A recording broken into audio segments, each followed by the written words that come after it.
Hello, it is Ryan, and I was on a flight the other day playing one of my favorite social spin slot games on ChumbaCasino.com. I looked over at the person sitting next to me, and you know what they were doing? They were also playing Chumba Casino. Coincidence? I think not. Everybody's loving having fun with it. Chumba Casino is home to hundreds of casino-style games that you can play for free anytime, anywhere, even at 30,000 feet. So sign up now at ChumbaCasino.com to claim your free welcome bonus. That's ChumbaCasino.com and live the Chumba life. No purchase necessary. VGW. Void where prohibited by law. See terms and conditions. 18 plus.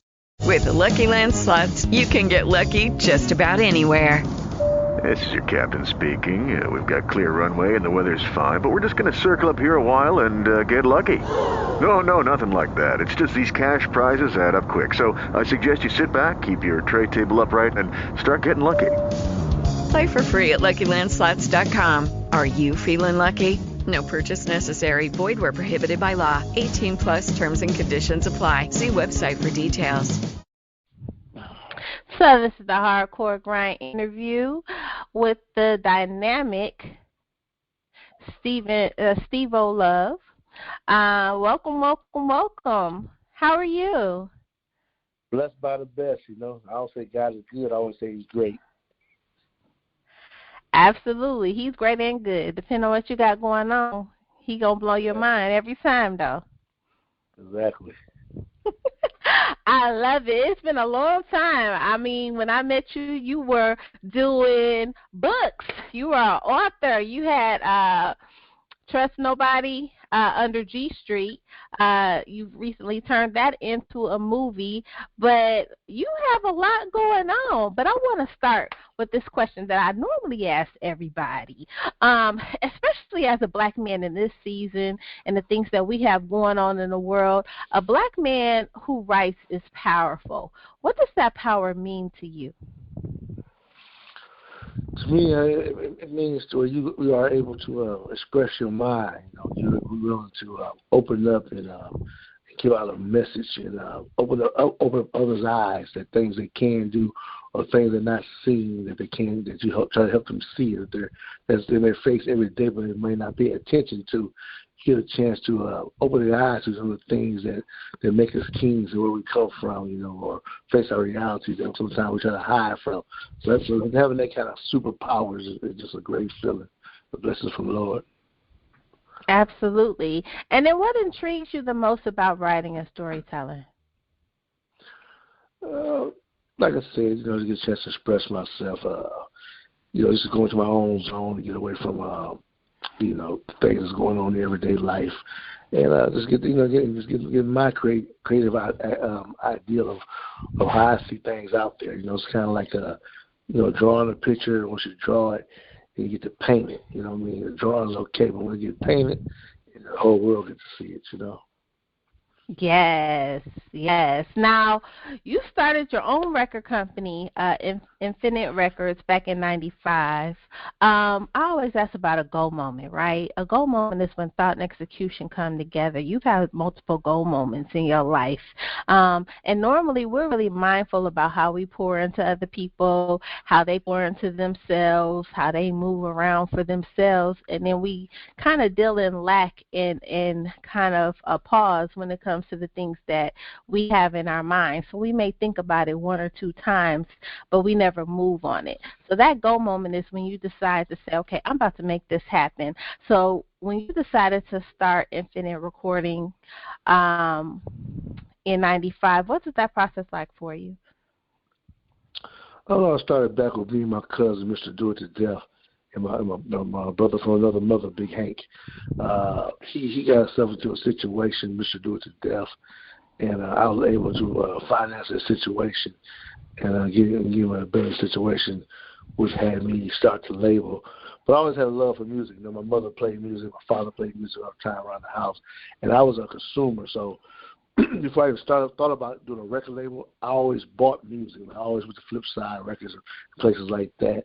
And I used to buy everybody's music from the West Coast, East Coast, South, Midwest. I used to try new stuff, not just the people that was just big on the charts, but people that was trying to make it. They hometown hot heroes that they're from different states. So that always gave me an ear to what people always liked, you know, or was into. So it gave me an advantage over the average person who's into the music because I listen to everything. You know, like I used to just go off the cover sometimes. Yeah, nice looking cover, I would buy it. Then I can find something good, even in terrible music. I can find a good in a terrible song. So that was kind of giving my love for music and wanted to start my own label like I got with my cousin and my man Big Hank.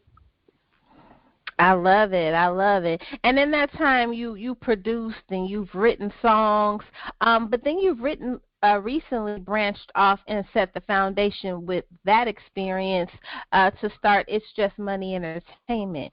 Tell me a little bit about your vision for your entertainment company. Well, It's Just Money Entertainment all started off with just really my promotion. I used to be a big concert and party thrower and management in my management teams. I used to manage a lot of other artists.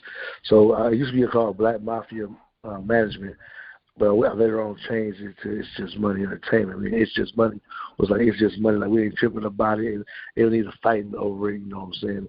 It ain't no more money. And sometimes, like, we're going to do whatever it takes because there ain't no more money. So once as the campaign got strong around that, I actually turned that into It's Just Money Entertainment and Films, which turned me into the film world. Absolutely. Now, what inspired you to enter into the film industry? Well, I got myself in a little trouble a while back, and I was doing a little time, and I started writing this movie, just occupy my mind.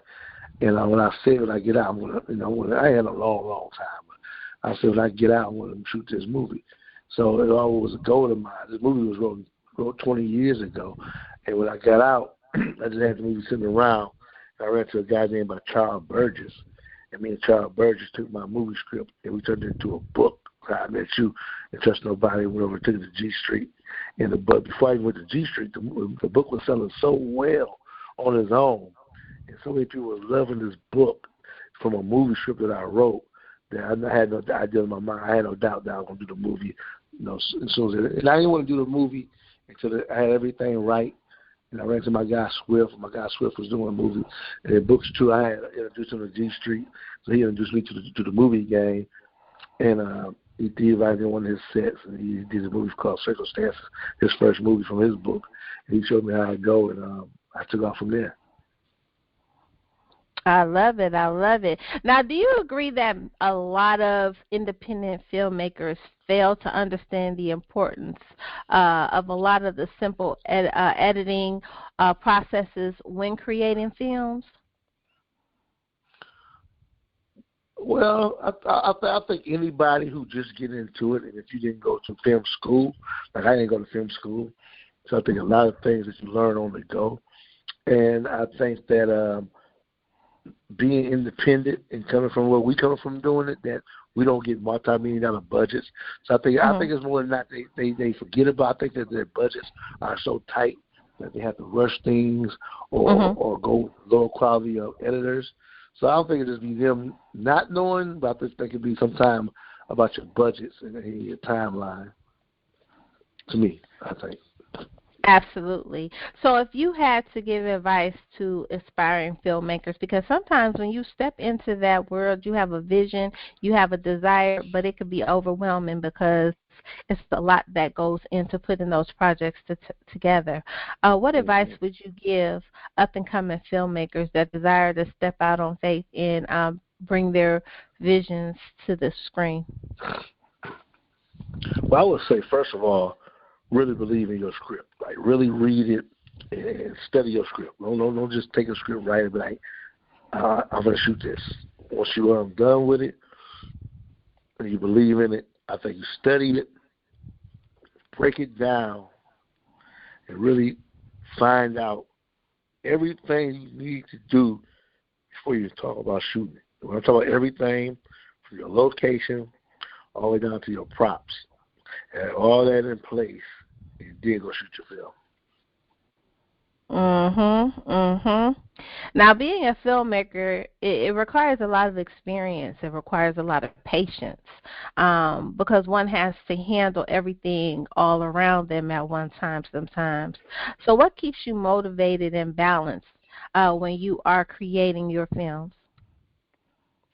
Well, I believe it's one important thing, I think, also, too, going back to the last question, mixed in with this question, is having a good team around you. And when I say a team, it's having a good staff. So, like, you got your film, your director, photographer, you got your sound man, you got your grit, you got your cameraman. But there's some behind the scenes people that don't get the credit, like the person who's in charge of keeping all the props together, like your AD who's in charge of finding the location and make sure the actors are on time, your catering. So the little people that have the right little people that don't get the experience, don't get the notoriety, I don't call them little people, the important people that you don't see, kind of make things run smoother. So having a second stage hand, having a good crew like that is a very much important situation. Absolutely. Now, if you could change anything about the film industry or entertainment industry in general, what would it be and why? I would like to go to some of these distributors and these bigger companies and open the door a little bit more for some of us serious independent filmmakers and giving us budgets that like myself, I come out of my own pocket for all my movies. But just like they're doing in Hollywood, they give a chance on these guys, 2, 3, 4, 5, 10, 100 million sometimes. They should get that same opportunity to us filmmakers that proving ourselves.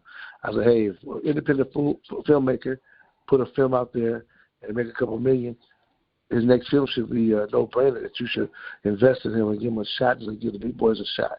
And I think we can even make bigger and better films, if they got behind us instead of taking on the risk of our own, but we steady giving them, a piece of our profits. Like, you got people like Netflix and Tubi and Amazon, and they are great platforms for us. But at the same time, we have built a platform because people like myself, we go out here promote these guys in the streets and on social media, and we bring them new subscribers, and we make their platforms bigger by us promoting it. It's like we helping them, and they give us our platform. I don't get no doubt there, but they should believe in us too and help us make their platform even bigger by investing in us. I agree. Now, you do a lot. So you started a liquor brand, Love Celebrity Brands. Tell me a little bit about that. What made you go into spirits? Because, it's not many black-owned liquor companies or wine companies that, what made you decide to step into that? That's one of the main reasons. There's not a lot of us there, but we always there. If that makes sense. You know what I mean? Well, I we're seeing that, you got people that actually, we're making people billionaires off our culture, our hip-hop culture, our movie culture, but we're not owning none of it. And even when you got people like Puffy, who has Ciroc, and Jeezy, who made Avalon big, these guys didn't own these brands at first. Puffy had to buy back into Ciroc, Jeezy had a percentage of, he didn't have a percentage, he was an ambassador for AVI before they helped him get his own situation. So how I got into it was that I created the Boosie Juice, and with Boosie, and Boosie was a 50% owner of his own brand, and I built that brand with him worldwide. So we came back again, we did us a cognac called Macartier, and what she is the owner, is that, Boosie put his, if you look at Boosie Yak, Boosie Juice, it's his own name on there. There are no other artists have their own name on their liquor because they did not own the liquor. So to prove that he owned it, he had his own name called the Boosie Juice. So the second one we came with Cartier, Boosie is a full owner of that. So him doing that, I branched out myself and I created my own tequila. I named that to my mother, Ricardo Moore, because I seen that I was doing all these, promoting all these shows, and I'm putting out these flyers. And you put liquor in the flyers, you always got to put somebody else's liquor on there, Patron, San Julio, or Hennessy. And we used to get these guys richer and richer. I'm like, shoot, we put our own shit on our own posters and our own parties, and that kind of just got me having the idea of doing my own thing. All right. Now you went from the Ricardo Morris, but then you went into wine.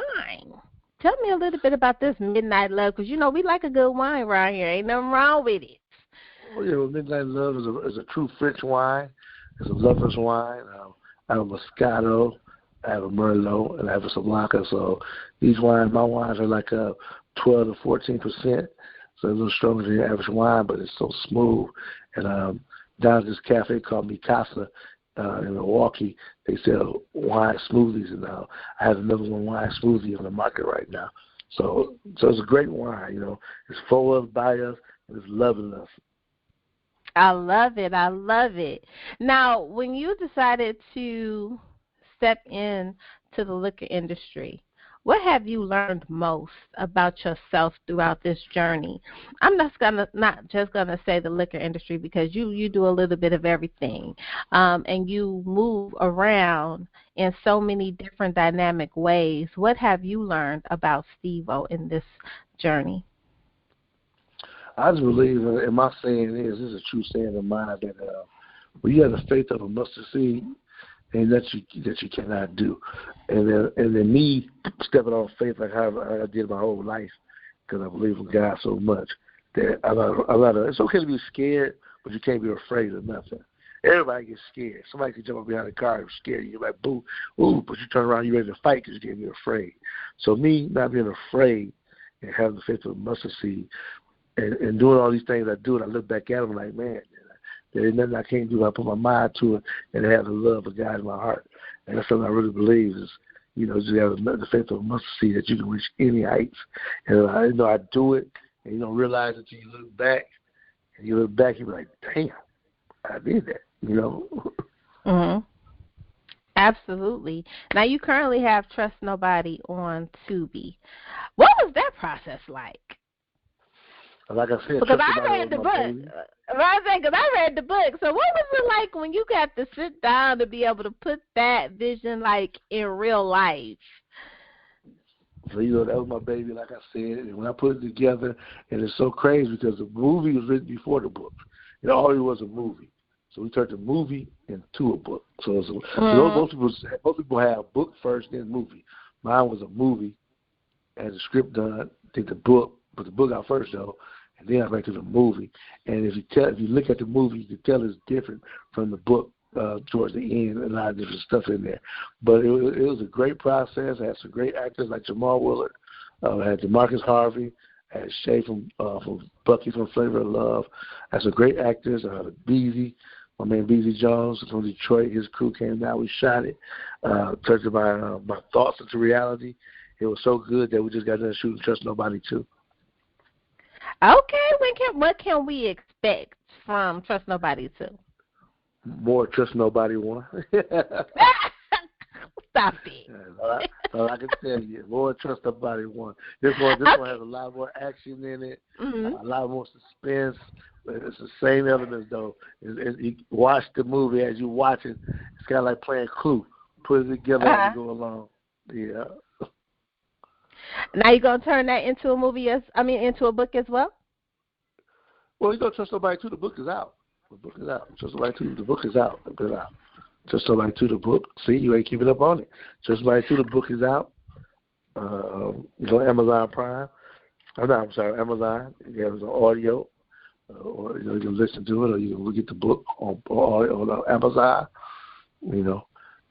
Right now I have Unfair Exchange. That's killing Tubi right now. Amazon. That's a great story if you like love stories. It still has that Trust Nobody twist in it, but it is something different. It's sort of about an author who, his book deal is up, and he went to an old friend and convinced him to write a hot story, and it puts his marriage in jeopardy with this situation. You're going to love it. Unfair Exchange. I love it. I love it. Now, I got to tell you this, too. What you got to tell me? I got a movie that I'm proud of that I did for my city, Milwaukee. It's a comedy called The Hole in the Wall. I did it with a good friend of mine, an artist of mine. My name is Baby Drew. He wrote this story. I came in and helped rewrite it with him. And we shot this amazing comedy called The Hole in the Wall. It'll be out in the spring of 2023. It has people like Killer Kells in it, Cheating As Myron, Gravy in there, Jamal Willard. Yeah, his man Jesse, the comedian. Oh man, from everybody. What's his name? My man with the one eye, Jack Thriller. We have. This is going to be a hell of a comedy. Trust me, I tell you. This is going to be like the next Friday. Oh man, I can't wait. The Trust Nobody 2, March of 2023. Following that is The Hole in the Wall. Oh, now, okay, so moving forward in your career, you got a lot of things going on. You got liquor, you have movies. Make sure y'all watching these movies on Tubi. You have books, music. What's next? What can we expect from you to spin out of your creative spirit? Well, I'm basically trying to take a book out of the old great Tyler Perry. I'm trying to build me a studio for other filmmakers in Milwaukee can get on and have a platform to go shoot their studios. You know, I want full range studio shooting, produce other guys, other people's films. You know, I'll keep on writing. Like, got 5 more films ready for next year. Thin Line Between God and the Game, Ocean's View, Running Wild, Running Child. So me just basically doing this movie and building these liquor brands about my main 2 concerns right now, where I'm going from here. And then I really want to get back to the community, so I want to get back to some things with the children. I want to start doing some motivating speaking, like, you know, going to different detention centers and to try to uplift our kids, let them know, hey, you really can make it, because I know I'm a product from the street. And, you know, I love a mother, I love a father, but we all been through some tough stuff. And I know I can teach them, hey, if I can make it, I know anybody can make it. I know people hear it all the time, but trust me, I've been through it, you know, so I know. Absolutely, absolutely. Now, if people want to stay connected to you, where can they get in contact with you? Oh, you can reach me at It's Just Money. It's ITSJUSTMONEYENT on Facebook, on Instagram, on Twitter. It's Just Money Entertainment. Keeping it going, blessing the people with laughter, sadness, and great, great films. I love it. I love it. I love it. And if they want to get your liquor, where can they get that from? Well, right now we're in several states: Wisconsin, Atlanta, Arkansas, Chicago, Alabama, Mississippi coming soon. But it's mostly stores. Your stores ain't got it. Go, you look on Tubi, you see the brand in there. Go in there and tell them, hey, we need you to order this right now. All right, then. Well, we so appreciate you sharing your time, space, and energy. I thank you, because I know that you're busy and you always have things going on. So to be able for you to take that time out and give me a moment, I appreciate that. I appreciate y'all guys. I appreciate people like you. They'll get the word of people like me out there. So we appreciate you more than you might think if you appreciate us. All right. Well, I'll be talking to you soon. Purchase new wiper blades from O'Reilly Auto Parts today and we'll install them for free. See better and drive safer with O'Reilly Auto Parts. O'Reilly Auto Parts. Purchase new wiper blades from O'Reilly Auto Parts today and we'll install them for free. See better and drive safer with O'Reilly Auto Parts. O'Reilly Auto Parts.